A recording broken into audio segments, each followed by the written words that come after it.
나를 만나 주옵소서. 그러한 마음으로 다 같이 찬양드립니다.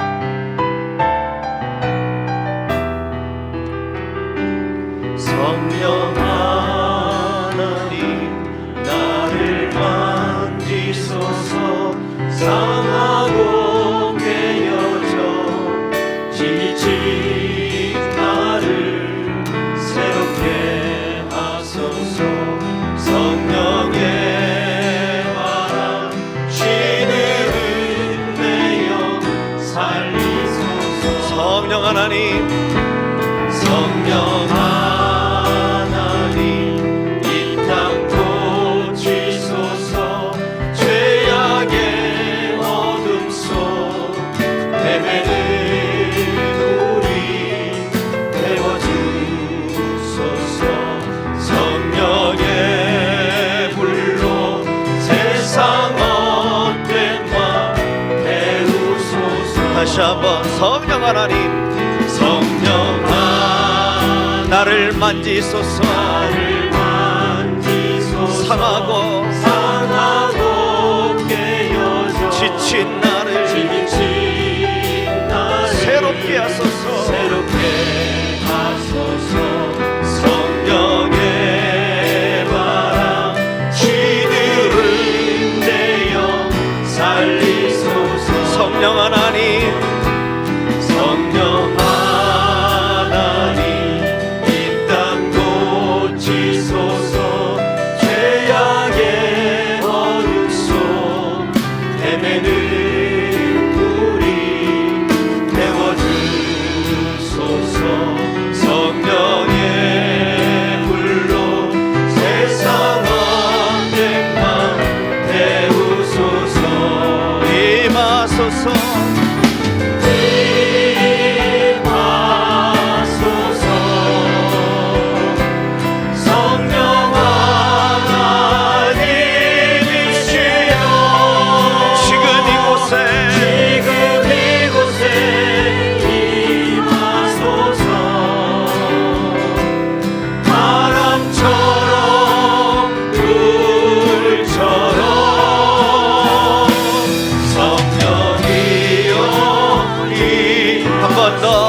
임하소서. 성령 하나님 임하소서. 성령 하나님이시여 지금 이곳에 임하소서. 바람처럼 불처럼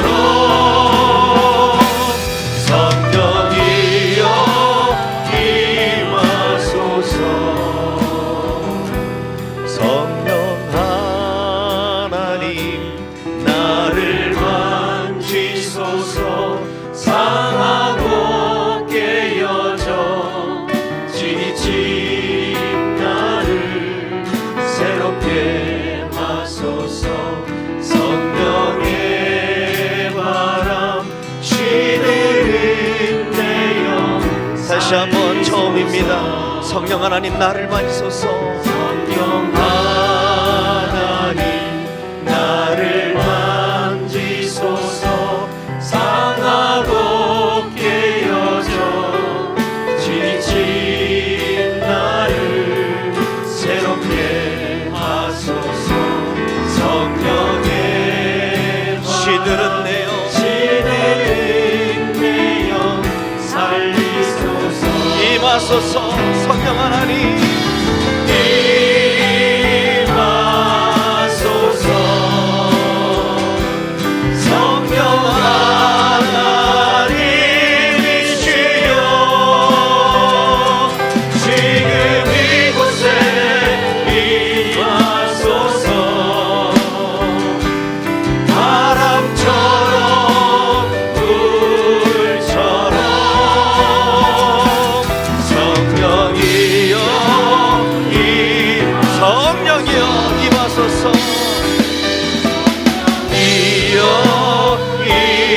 한 번 더. 성령이여 성령이여 임하소서.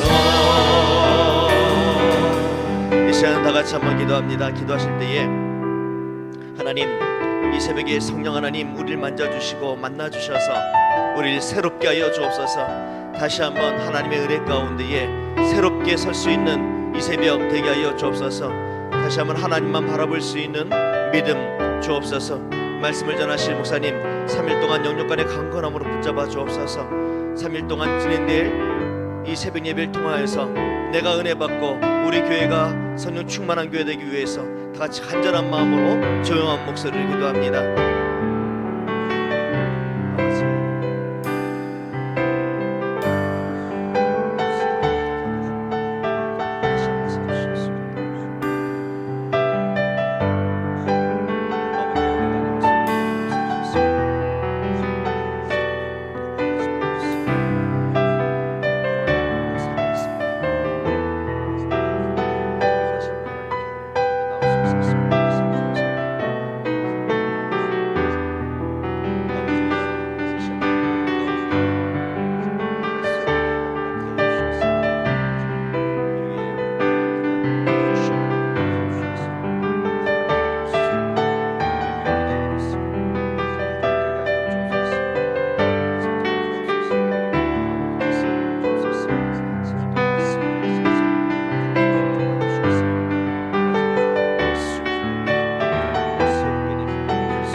제가 기도합니다. 사랑의 하나님, 이 새벽에도 저희를 불러주셔서 다시 한번 하나님 앞에 기도할 수 있는 은혜의 자리에 불러주심에 감사함을 드립니다. 3일 동안 드려질 새벽 예배 하나님께서 은혜를 더하여 주시고 함께하여 주셔서 은혜 받지 못하는 자 한 명도 없도록 성령 하나님께서 친히 개입하여 주옵소서. 모두 기도하는 제목마다 하나님께서 이미 아시는데 우리가 하나님께 아뢰므로 말미암아 응답받을 수 있는 귀한 3일 되게 하여 주옵소서. 특별히 말씀을 전하신 목사님 3일 동안 영육간의 강건함으로 붙잡아 주셔서 준비하신 말씀 위에 모두가 은혜 받는 성령 충만한 시간들 되게 하여 주옵소서. 아멘. 특별히 수험생들을 위한 부모님들의 기도가 하나님 앞에 상달될 수 있는 귀한 시간들 되기를 원합니다. 하나님께서 친히 응답하여 주옵소서. 이 새벽에도 함께 하시길 간절히 소원하오며 예수님의 이름으로 기도합니다. 아멘. 옆에 분들 뒤에 분들 한번 인사하고 계속 찬양 드리도록 하겠습니다. 은혜 받으시다. 이 새벽에 잘 오셨습니다.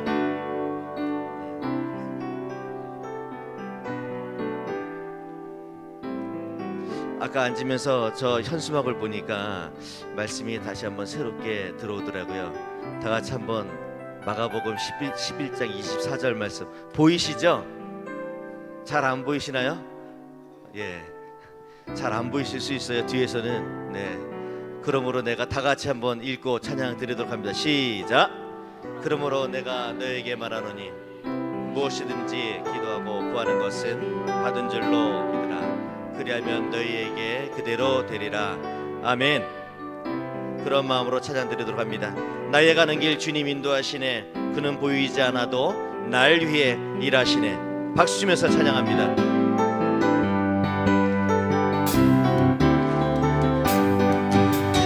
나의 가는 길 주님 인도하시네. 그는 보이지 않아도 날 위해 일하시네. 주 나의 인도자 항상 함께 하시네. 사랑과 힘 베푸시며 인도하시네. 인도하시네. 한 번 더. 나의 가는 길 주님 인도하시네.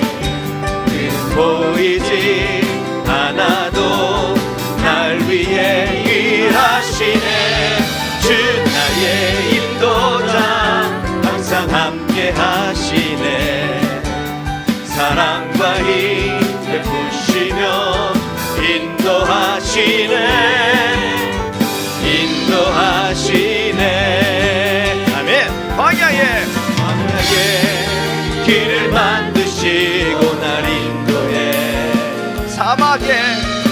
사막의 강 만드신 것 보라.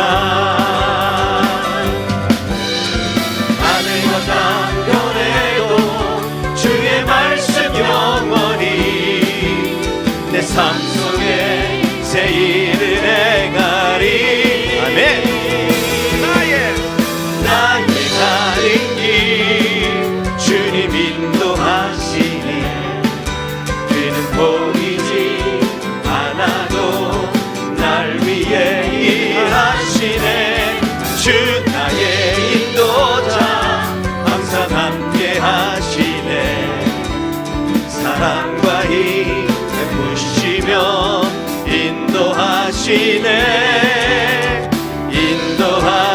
한 번 더 광야의 길, 광야의 길을 만드시고 날 인도해.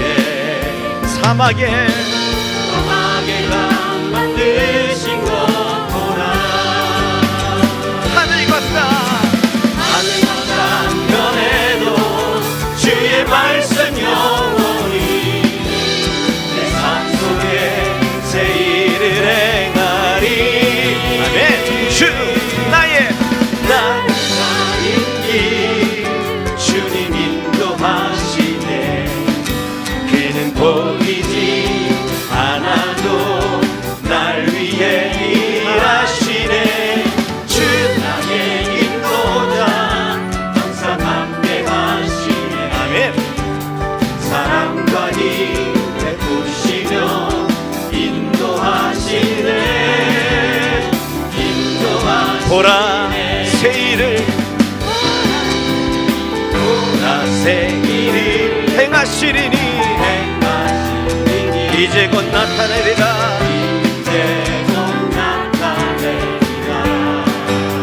주를 위하여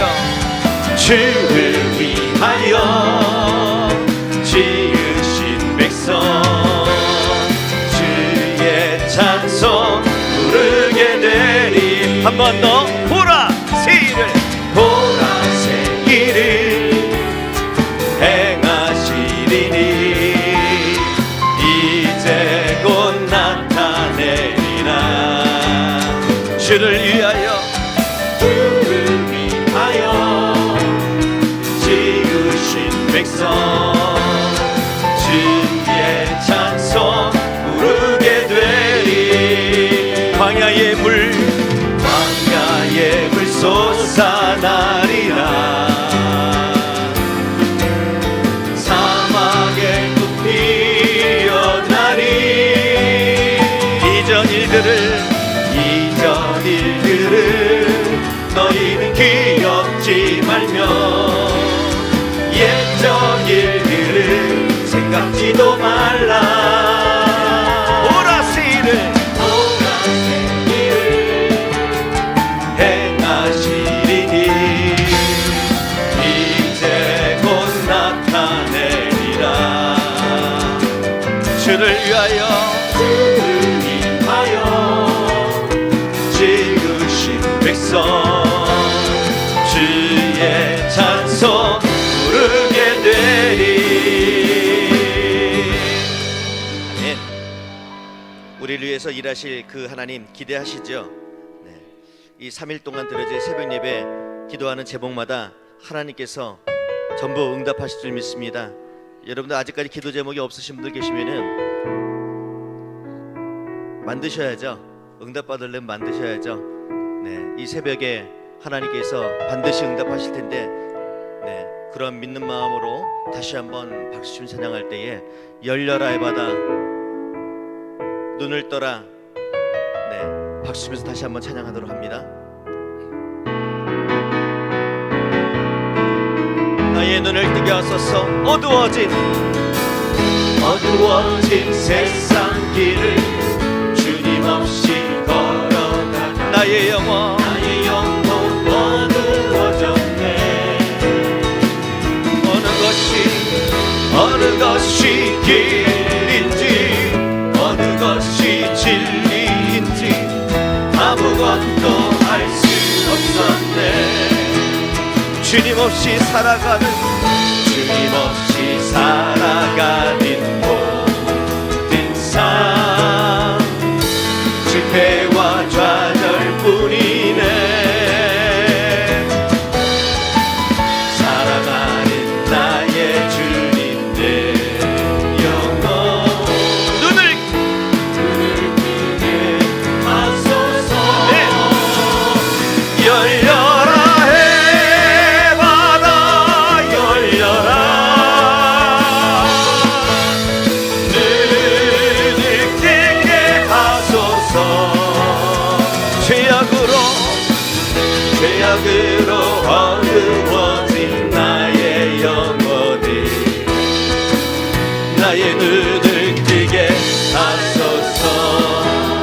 아무것도 할 수 없고 아무것도 할 수 없고 아무것도 볼 수 없고 아무것도 드릴 수 없네. 세상에서 방황하며 이리저리 헤매이다 사랑하는 주님 만났네. 어두웠던 나의 눈이 어두워진 나의 눈이 열리 막혔던 귀가 열렸네. 답답했던 나의 마음이여 아멘. 나의 영혼 살리네. 열렸네 바다 열렸네. 눈을 뜨게 하소서. 죄악으로 어두워진 나의 영혼을 나의 눈을 뜨게 열렸네. 열렸네 바다 열렸네. 눈을 뜨게 하소서. 죄악으로 어두워진 나의 영혼을 나의 눈을 뜨게 하소서. 온 땅이여 주를 찬양 온 땅이여 주를 찬양 날마다 주를 찬양하세. 주의 기사와 주의 영광 온 땅에 널리 알려져. 고백합시다. 위대하신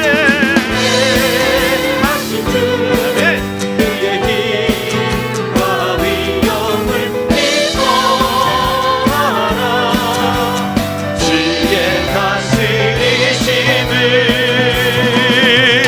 온 땅이여 주를 찬양 날마다 주를 찬양하세. 주의 기사와 주의 영광 온 땅에 널리 다시 한번 위대하신 주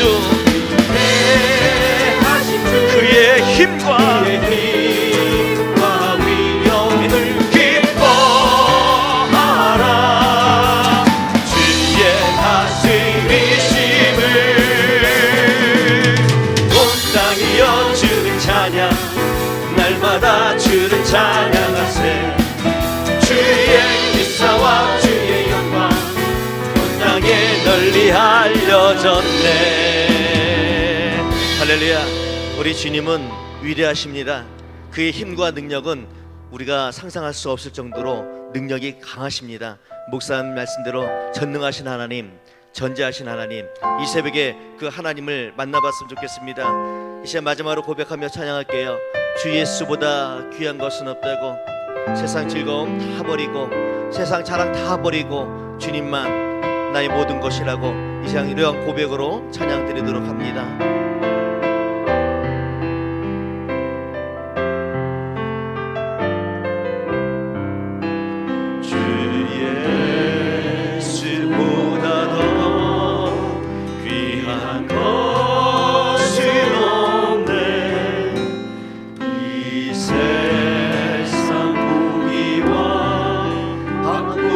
수 없네 영주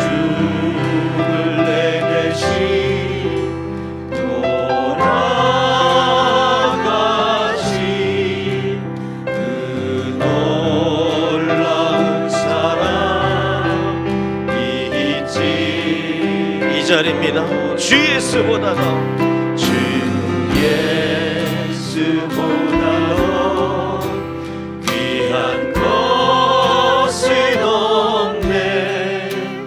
이 세상 명예와 바꿀 수 없네. 이전에 줄 세상 일도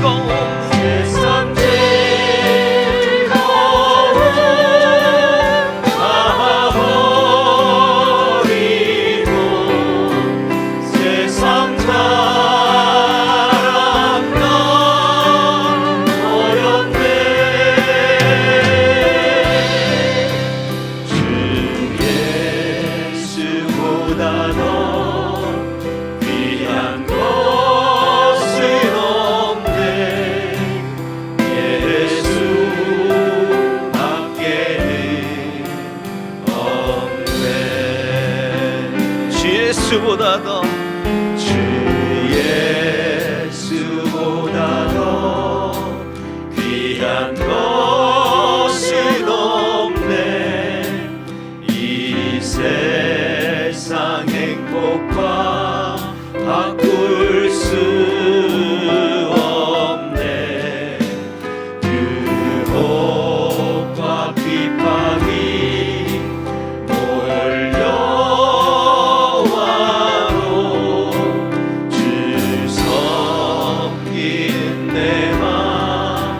다시 한번 3절입니다. 가슴에 손을 얹고 찬양합시다. 주 예수보다 더 귀한 것은 없네. 이 세상 행복과 바꿀 수 없네. 유혹과 핍박이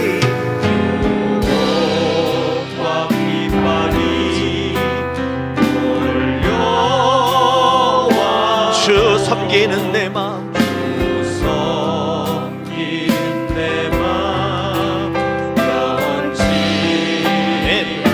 세상 즐거움 다 버리고 세상 자랑 다 버렸네. 주 예수보다 더, 주 예수보다 더 귀한 것은 없네. 예수밖에는 없네. 이 시간 다 같이 한번 기도합니다. 기도하실 때에 지금 고백했던 것처럼 예수님밖에 없다고, 세상의 즐거움, 세상의 자랑 다 버려두고 예수님만 바라볼 수 있는 믿음 하나님 주옵소서. 이 새벽에 목사님을 통해서 말씀 전하실 때에 하나님 그 말씀이 나를 향한 귀한 말씀으로 받아서 그 말씀 붙잡고 오늘 하루도 승리하며 살아갈 수 있는 내가 되게끔 나에게 큰 믿음 달라고 이 시간 아버지 한번 부르짖고 기도합니다. 아버지, 우리 부족하고 연약합니다. 우리 자주 넘어지고 쓰러집니다. 우리가 하나님 이 시간을 깨워주시고 나오게 하셨사오니 아버지여, 이 시간을 인도하여 주옵소서. 이 시간을 가운데 다시 한번 새 일어나 가져주시고 역사하여 주셔서 다시 하나님께 못 쉬게 하는 바람처럼 이 새벽 모습을 통해서 말씀을 전하실 때에 그 말씀이 있는 영을 하여 주시고 다시 말하면 주여 인도하여 주시옵소서.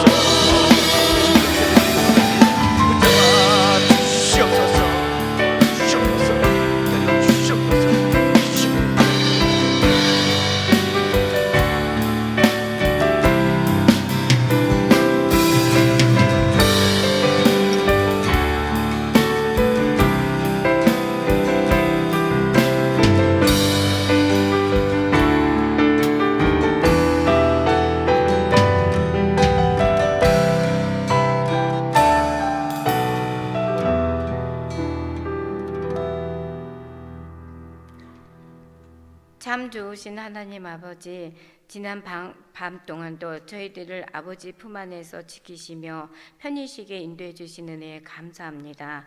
이교구 주간으로 3일 동안 정기도에 드리는 예배가 큰 영광을 받으시옵소서. 정기 기도회와 릴레이 기도회 수험생 학부모님이 참여하여 기도하게 하시어 우리의 자녀들이 원하는 대학 입학할 수 있도록 응답하여 주시옵소서. 아버지로 인하여 기뻐하며 감사드리며 아버지께 영광 돌려 우리 자녀들이 일평생 아버지를 의지하며 승리하는 삶을 살게 축복하여 주시옵소서. 하나님이 주시는 귀한 은혜로 세상을 이길 수 있는 복을 허락하여 주시옵소서. 우리의 삶이 부끄럽지 아니하도록 크신 은혜로 동행하여 주시옵소서. 또한 성도의 본분을 잘 감당하게 하시고 우리의 삶이 하나님께 드릴 수 있도록 축복하여 주시옵소서. 하나님 아버지, 저희 교회가 은혜 충만, 말씀 충만, 성령의 충만한 교회가 되게 하시고 저희 모두에게 성령의 충만함을 주셔서 복음을 증거하여 세상을 정결하고 깨끗하게 변화시키는 귀한 직분을 감당하도록 인도하여 주시옵소서. 진정한 하나의 미랄이 되어 이지원과 한라 아파트 전도가 있사오니 성도님들의 모두 참여하게 하시어 아버지의 크신 뜻과 계획이 계셔서 이곳에 소망교회를 세우셨음을 믿사오니 소망교회를 통하여 이 지역의 복음화 되기를 원하오며 아버지의 뜨거운 사랑이 나타날 수 있는 소망교회가 되게 하옵소서.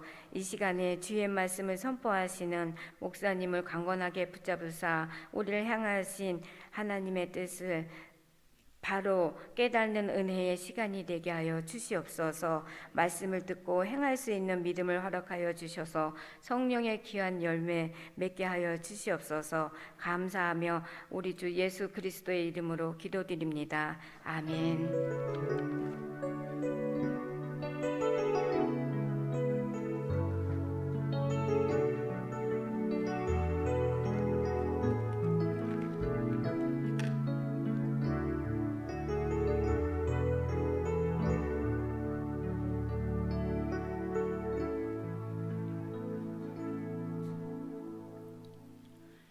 오늘 읽으신 말씀은 로마서 5장 12절입니다. 로마서 5장 12절 말씀입니다. 그러므로 한 사람으로 말미암아 죄가 세상에 들어오고 죄로 말미암아 사망이 들어왔나니 이와 같이 모든 사람이 죄를 지었으므로 사망이 모든 사람에게 이르렀느니라. 아멘. 이교구 인도자 및 구역장 특송이 있겠습니다.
여러분들이 하나님 앞에 헌금을 드렸습니다. 기도하겠습니다.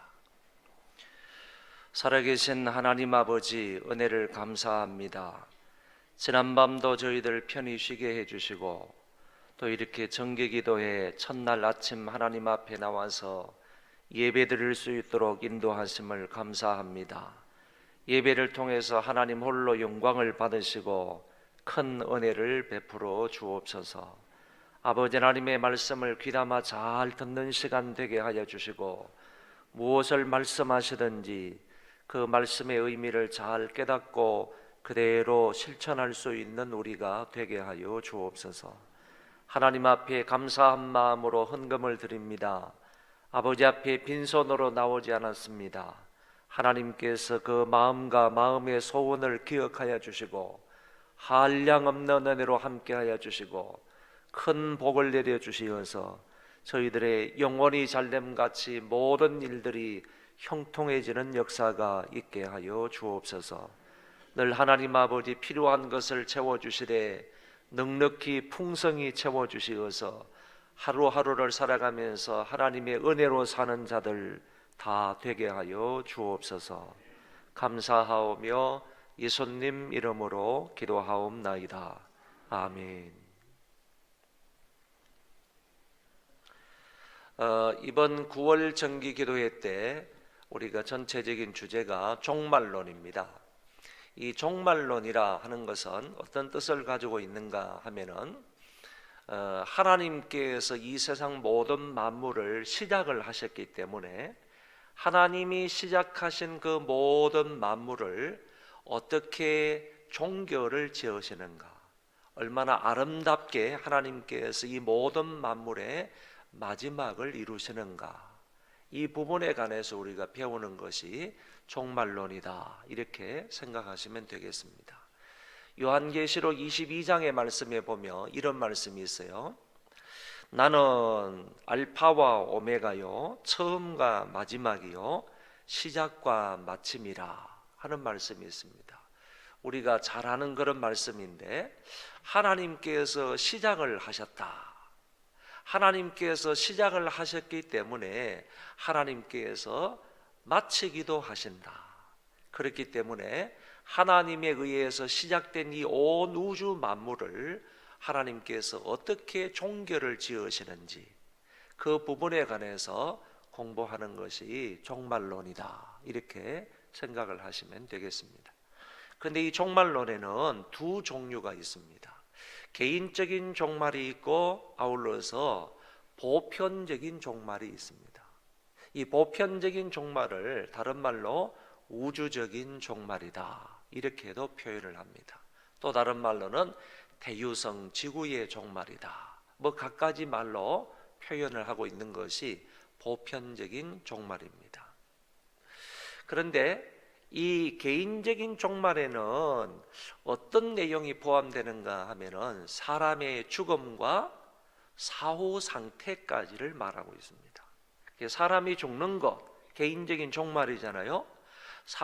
인간이 죽는 것하고 그리고 죽고 난 이후에 인간의 상태는 어떤 상태가 되느냐, 여기까지를 공부하고 말씀드리는 것이 바로 개인적인 종말에 대한 얘기고, 그 다음에 종말을 얘기하면 반드시 보편적인 종말, 우주적인 종말을 얘기하는데, 이 우주적인 종말 가운데는 어떤 내용들이 포함이 되는가 하면은 예수님의 재림과 함께 이 세상이 심판되는 것, 그리고 난 이후에 인간의 부활, 그리고 더 나아가서 천년 왕국에 대해서 말한다. 그래서 우주적인 종말은 크게 예수님의 재림으로 인한 세상의 심판 내용이 들어가 있고, 그리고 난 이후에 개인이 죽었을 때 아니면 변화가 되었을 때 나중에 죽고 난 이후에 하나님의 심판을 받고 난 이후에 그때의 그 부활은 어떻게 되느냐, 불신자의 부활은 어떻게 되고 신자의 부활은 어떻게 되느냐, 이런 부분에 관해서 다루고 마지막에는 천년 왕국에 대해서 말하는 것과 영원한 세계에 대해서 말하는 것이 바로 보편적 종말론에 속하는 내용이다, 이렇게 볼 수 있습니다.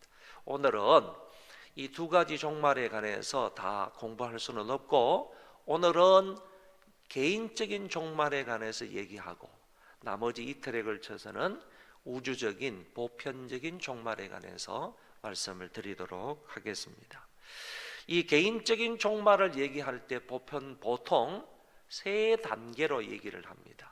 제일 첫 번째 단계는 사람은 죽는다. 인간은 모두 한 번 태어나서 반드시 죽는다 하는 부분을 다룹니다. 그러면 죽음이라는 게 무엇일까? 사전에 보면 죽음을 이렇게 정의하고 있습니다. 지상에서의 생명의 종식이다. 이거를 죽음이라고 했습니다. 죽음이 뭐냐? 사전적인 정의로서는 이 세상에서 내 생명의 종식을 가리켜서 죽음이다, 이렇게 말을 했다는 겁니다.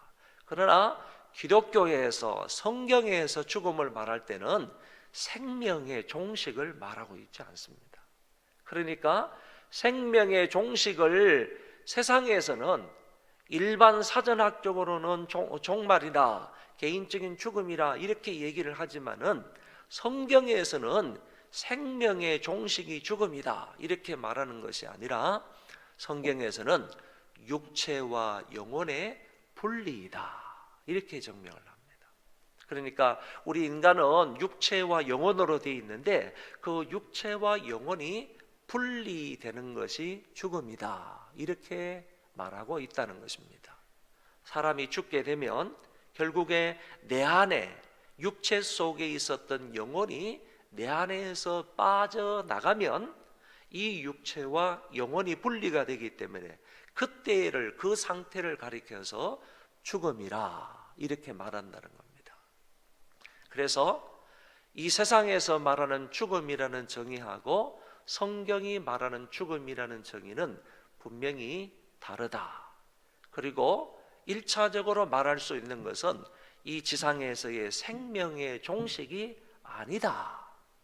육체는 죽으면 땅에 들어가서 썩지만은 그 영혼은 죽지 않는다. 죽지 아니하고 하늘에 올라간다. 이것을 볼 때에 생명의 종식이 아니다라는 사실을 우리는 알 수가 있습니다.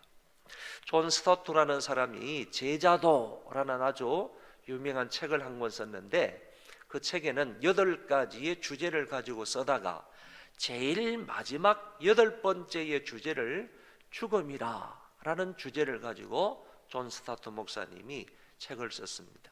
거기에서 죽음을 무엇이라고 하는가 아주 멋지게 존 스토트 목사님이 얘기를 했습니다.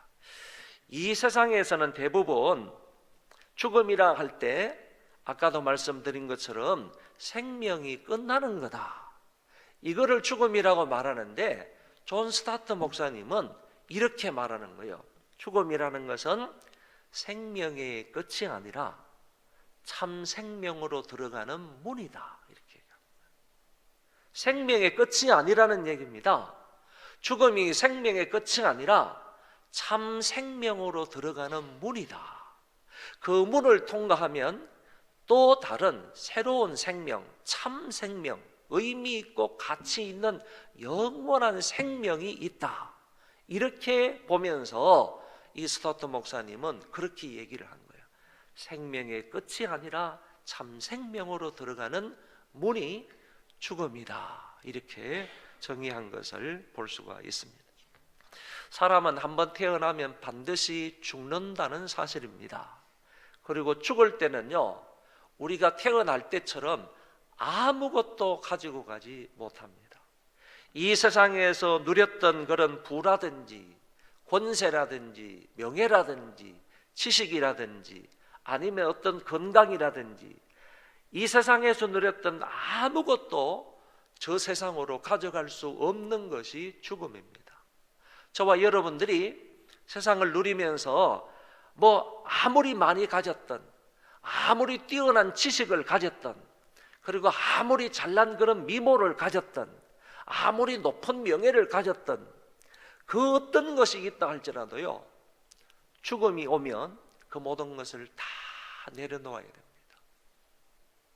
아무것도 저 세상으로 가져갈 수가 없습니다. 세상에서 모든 것들을 다 쥐고 흔들 수 있는 그런 권세를 가졌다 할지라도 자기 권세로 이 컵 하나도 저 세상으로 가져갈 수가 없습니다. 세상에서는 얼마든지 가능하지요. 그렇지만은 저 세상으로 갈 때에는 하나도 가져갈 수가 없습니다. 왜냐 하면은 저 세상에는 그것들이 필요 없기 때문입니다. 그것들을 가져갈 수도 없을 뿐만 아니라 가져간다 할지라도 그런 것들은 저 세상에 아무런 필요가 없기 때문이다. 여러분 생각해 보세요. 안 믿는 사람이 지옥에 간다 할지라도 자기가 모아놓은 아무리 많은 그런 부라 할지라도 그것을 가져간다 할지라도 지옥에서 그것을 쓸 수 있습니까? 사용할 수 있습니까? 아무도 사용할 수가 없습니다. 어떤 것도 사용할 수 없습니다. 천국도 마찬가지입니다. 그렇기 때문에 우리가 이 세상을 놓고 죽을 때는요, 아무것도 저 세상으로 가져갈 수 없다라는 사실도 기억해야만 하는 것입니다. 유명한 알렉산더 대왕이요, 이 사람이 32살 때 전 세계를 제패했던 사람입니다. 저와 여러분은 몇 살입니까? 32살 때 3개 대륙을 제패해서 통일을 시켰던 사람이고 전 세계의 실권자가 된 사람이 알렉산더 대왕이었습니다. 이 사람이 젊어서 죽습니다. 죽기 전에 어떤 모습으로 죽었는지는 잘 모르지만은 유언을 하나 남겼습니다. 내가 죽거들랑 관의 양쪽에다가 구멍을 2개 뚫어라. 그리고 많은 사람들이 오게 될 터인데 왔을 때에 내가 그 내 손을 양쪽 구멍으로 내놓게 해라. 그래서 장례식을 치르라는 겁니다. 왜 이렇게 장례식을 치르라고 했는가 하면은 세상의 모든 사람들로 하여금 저 유명했던 저렇게 많은 부와 권세를 가지고 있었던 알렉산더 대왕도 갈 때는 빈손으로 간다. 아무것도 가지고 가는 것이 없다 하는 이 사실을 사람들에게 보여달라는 의미로 관 양쪽에다가 구멍을 2개 뚫어달라고 유언을 했다고 합니다. 실제로 그렇게 했는지는 모르겠지만은 아무튼 알렉산더 대왕도 내가 죽을 때는 아무것도 가져가지 못하고 빈손으로 간다 하는 사실을 분명하게 알고 그렇게 말했던 것 같습니다. 여러분, 저 세상에서는 아무것도 필요 없는 그 물질, 부, 또 뿐만 아니라 명예, 지식, 건강 이런 것들요, 이 세상에서 주를 위해서 마음껏 사용할 수 있는 저와 여러분들 되시기를 바랍니다. 주어졌을 때 이 세상에서만 한정적으로 쓸 수 있는 것이기 때문에 이것을 가치 있게 보람되게 써야 된다는 거예요. 하나님 영광을 위해서 하나님이 주신 것이니까 그렇게 사용하는 것이 마땅하지 않느냐. 교회의 유익을 위해서, 하나님 백성들의 유익을 위해서 이런 것들을 사용하는 것이 마땅하지 않느냐, 이런 얘기인 것입니다. 두 번째는 그럼 사람은 왜 죽느냐라는 것입니다. 죽는 이유에 관해서 성경은 분명하게 말씀하고 있습니다. 죄 때문에 죽는다. 성경에 이렇게 말씀하십니다. 선악을 알게 하는 나무의 열매는 먹지 말라. 내가 먹는 날에는 반드시 죽으리라. 하나님이 아담에게 분명히 이렇게 명령을 하셨습니다. 선악을 알게 하는 그 나무의 열매는 먹지 말라. 먹는 날에는 반드시 죽으리라. 이것으로 인하여서 인간에게 죽음이 왔다는 사실을 알 수가 있습니다. 로마서 6장 23절에 죄의 삭선 사망이라 그랬습니다. 죄의 대가는 죄의 삭선 사망이다. 죄를 지었기 때문에 죽음이 이 세상에 들어왔다 하는 것을 명확하게 말씀해 주고 있습니다. 오늘 우리가 읽은 로마서 5장 12절에도 그러므로 한 사람으로 말미암아 죄가 세상에 들어오고 죄로 말미암아 사망이 들어왔나니 이와 같이 모든 사람이 죄를 지었으므로 사망이 모든 사람에게 이르렀느니라. 죄로 말미암아 사망이 왔다 하는 사실을 여기에서도 분명하게 지적하고 있는 것입니다. 모든 사람이 죽는데, 모든 사람의 영혼과 육체가 나중에 분리될 날이 오는데, 그 이유는 뭐냐? 왜 사람이 이렇게 죽느냐라고 말할 때 한 가지 이유, 죄를 범하였기 때문이다. 죄로 인하여서 인간들에게 사망이 왔다 하는 사실을 말해주고 있습니다. 그러면 그 죄로 말미암아 사망이 왔으면 이 사망의 어떤 문제들을 이기고 극복하려면 죄 문제를 해결해야 되는데, 이 죄 문제를 내가 해결할 수 있겠느냐? 인간이 죄를 지어서 사망이 왔다면 그 죄 지은 문제를 인간이 해결할 수가 있느냐? 그것은 결코 인간이 해결할 수가 없다, 그런 얘기입니다. 그 죄의 문제를 해결하시기 위해서 하나님께서 한 길을 열어주셨는데, 그것이 바로 우리를 사랑하사 예수 그리스도를 십자가 위에 보내주신 사건입니다. 그 예수 그리스도를 믿음으로 말미암아 그리스도의 보혈을 통해서 우리의 죄 문제가 해결될 수가 있다라는 사실을 성경은 아울러 말씀해주고 있습니다. 죄로 말미암아 죽음이 왔다. 그러면 사람이 죽게 되었을 때의 사후 상태는 어떠한가? 이 부분을 세 번째로 말씀을 드립니다. 많은 사람들이 연구를 했습니다. 사람이 과연 죽고 난 이후의 상태는 어떻게 될까? 이런 부분에 관해서 연구를 해서 연구 결과물을 이렇게 나타냈습니다. 어떤 사람은 말하기를 영혼은 멸절이 된다, 사후 존재는 없어진다, 이렇게 얘기를 했습니다. 이걸 가리켜서 멸절설이라 또는 존재의 종식이다, 이런 말을 쓰는데, 존재 자체가 없어진다는 겁니다. 죽고 나면 그 존재 자체가 없어지는 것이다, 이렇게 멸절설에 관해서 결론으로 얘기를 하는 사람이 있고, 또 어떤 사람은 의식 불멸설을 주장을 합니다.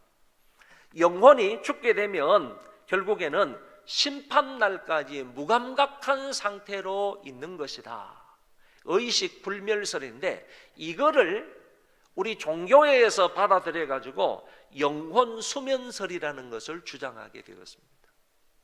그러니까 육체는 죽게 되면 땅속에 들어가서 부패하고 썩고 없어지지만은 그 영혼은 하늘나라에서 잔다는 겁니다. 영혼 수면설, 심판을 받을 때까지 의식이 없는 상태에서 잔다는 겁니다.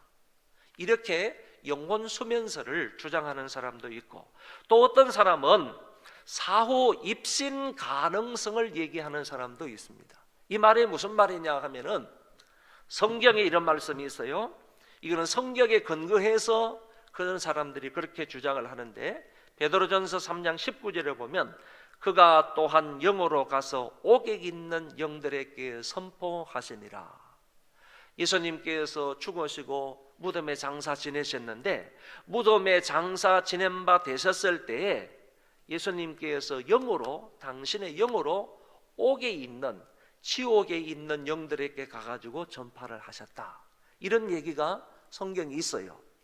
이 말씀을 근거로 해가지고 그 사람들이 지옥에 가 있는 사람이라 할지라도, 그 영혼이 지옥에 가 있는 사람이라 할지라도 한 번 더 기회가 주어질 거다, 그런 얘기예요.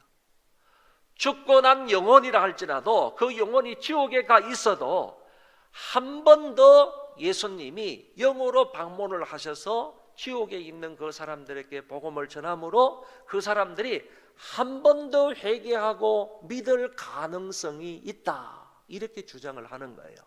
그렇지만은 이 베드로전서 3장의 이 말씀은 예수님의 생애 가운데, 예수님이 죽은 자 가운데 무덤 속에 계시다가 그 가운데에서 한 번 있었던 사건이지 반복되는 사건은 아니다, 그런 얘기입니다.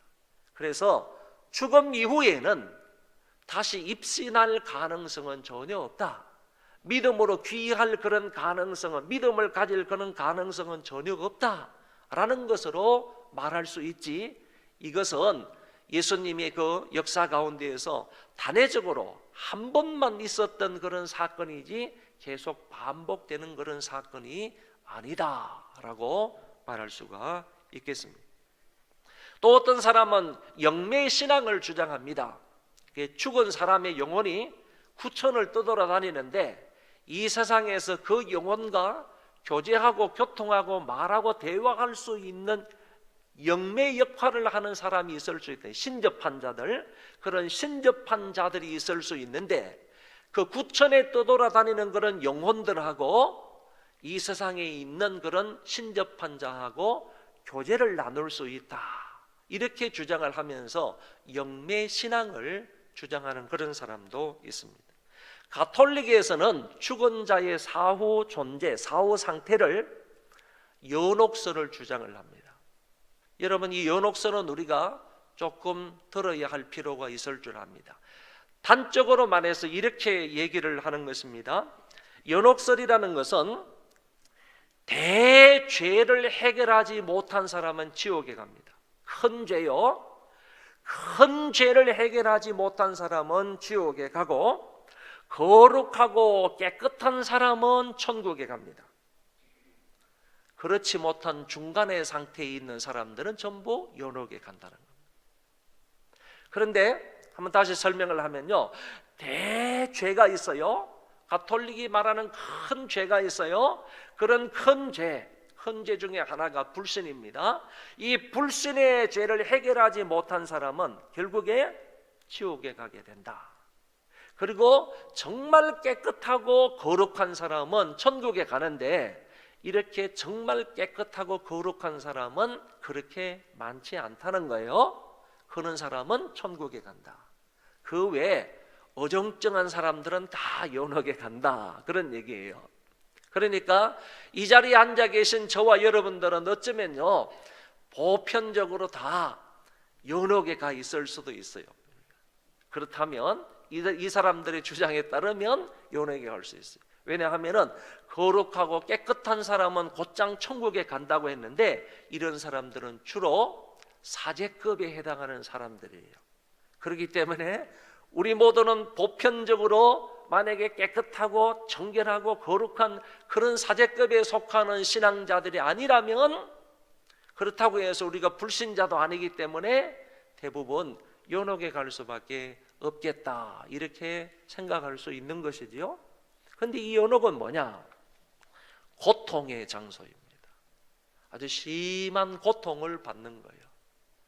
다시 말해서 고통을 받음으로 인하여서 좀 정결하게 되는 장소가 연옥이다, 이렇게 말할 수 있는데, 그런데 이 연옥에 가 있는 사람들을 위해서 지상에 있는 사람들이, 지상의 가톨릭 신자들이나 이런 사람들이 하나님 앞에 기도를 하거나 하나님 앞에 돌아가셔서 연옥에 가 있는 사람을 위해서 기도를 많이 하거나 아니면 그 사람들의 이름으로 헌금을 많이 하거나 아니면 이 세상에서 그 사람들을 위해서 선행을 많이 하거나 그러게 되면 그 사람들이 연옥에서 당하는 고통이 감해지는 거예요. 감해지는 거예요.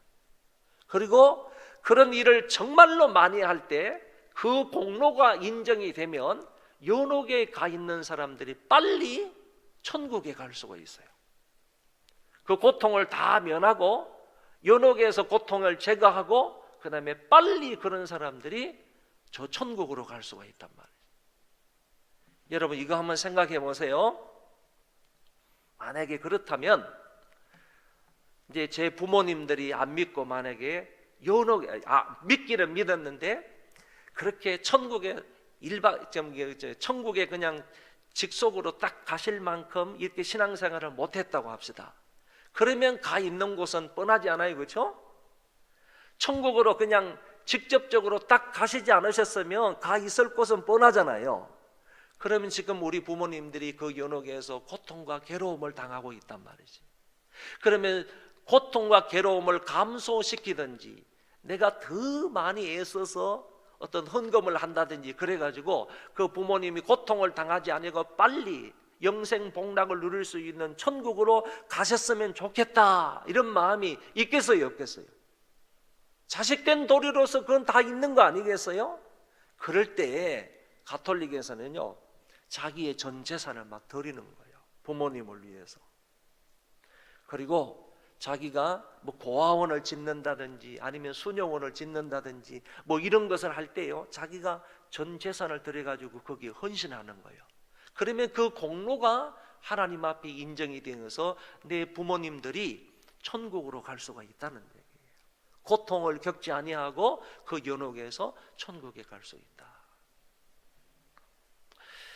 여러분, 이것의 문제점이 무엇이냐라고 하면요, 세상 사람들이 잘하는 것을 통하여서, 세상 사람들이 헌금을 많이 하는 거나 선행에 힘쓰는 것을 통하여서 연옥에 가 계시는, 연옥에 가 있죠, 뭐 없지만 어쨌든 연옥에 가 계시는 사후 존재의 그 영혼들을 이 지상에서 하는 행동들을 통해서 그 사람들을 마음대로 좌지우지할 수가 있겠느냐라는 얘기예요.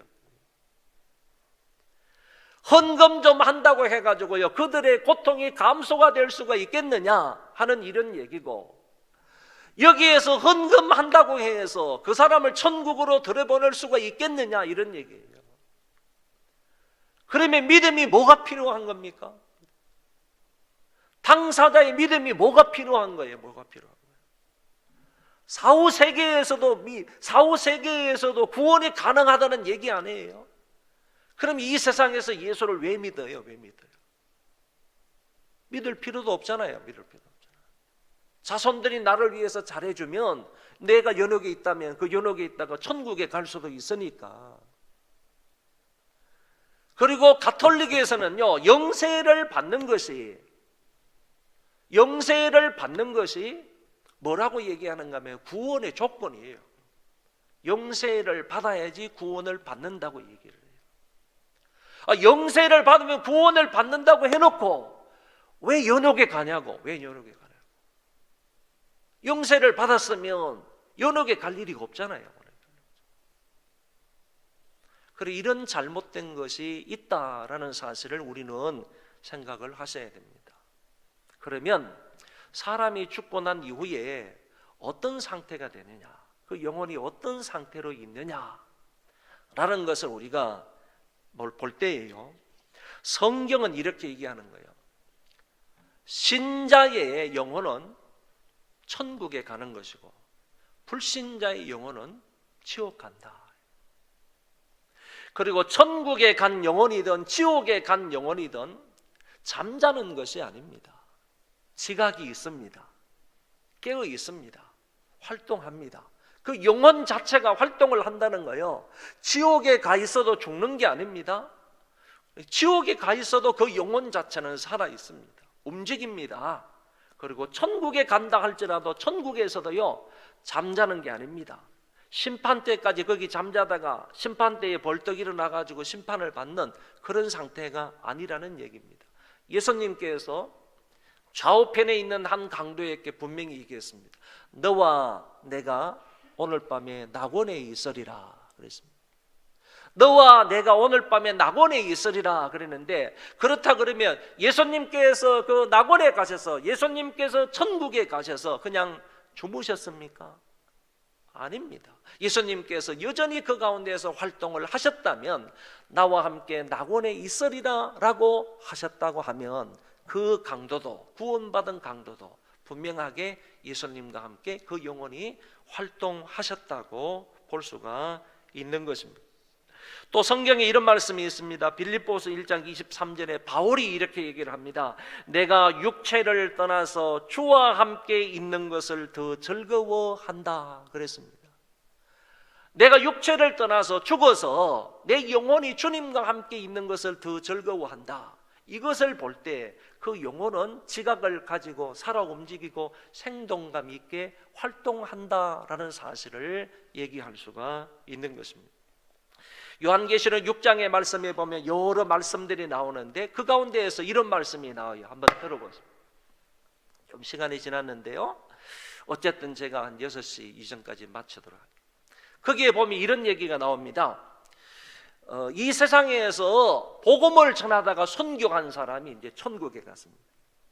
그 영혼이 어떻게 한다고 하는가 하면 하나님 앞에 신원을 한다고 그랬는데, 하나님 앞에 어떤 신원을 하는가 하면은 자기가 복음을 전하다가 복음을 전하는 것 때문에 다른 사람에 의해서 죽임을 당한 것 아닙니까? 그 자기를 죽인 사람들에 대해서요, 내가 복음을 전할 때 저 사람이 나를 이렇게 죽였습니다 하는 이런 얘기를, 이런 신원을 하나님 앞에서 말씀을 드린다고 했어요. 죽은 내 영혼이, 죽은 선교자의 영혼이 그렇게 하신다고 얘기하는 부분을 우리가 볼 수 있다니까요. 그러니까 무슨 얘기냐 하면은 죽은 자의 사후 존재가요, 사후 존재나 그 영혼이 그냥 무감각하게 있는 것이 아니라는 거예요. 감각을 가지고, 지각을 가지고요, 그 영혼은 활동하고 있다라는 사실을 우리가 말할 수가 있겠습니다. 결론입니다. 한마디로 말해서요, 사람은 죽습니다. 왜 죽느냐? 그거는 죄 때문에 죽는 거예요.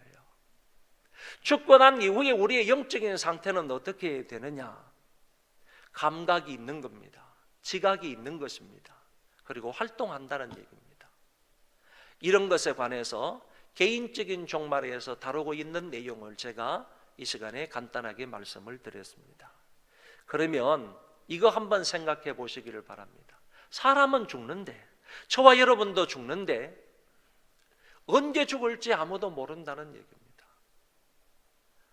아무리 지식이 뛰어난 사람이라도, 또 아무리 영성이 뛰어난 사람이라 할지라도 내가 죽는 날과 시를 어떻게 예측할 수가 있습니까? 나는 분명히 죽을 건데, 여러분도 분명히 돌아가실 것인데 그 날과 그 시를 어떻게 알 수 있느냐, 그 말입니다. 그렇기 때문에 죽는 날까지, 하나님이 부르시는 그 날까지요, 우리가 하나님을 잘 믿어야 되는 거예요. 하나님을 정말로 잘 신앙해야 됩니다.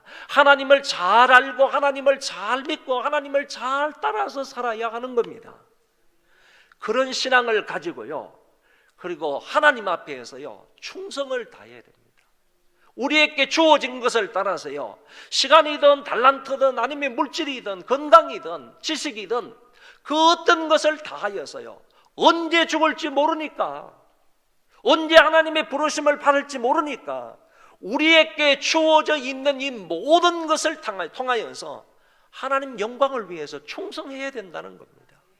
그랬을 때 하나님 앞에 서게 되면 하나님께서 착하고 충성된 종이라고 인정을 하실 것이고, 그런 사람에게 생명의 면류관을 주시리라고 약속하셨습니다.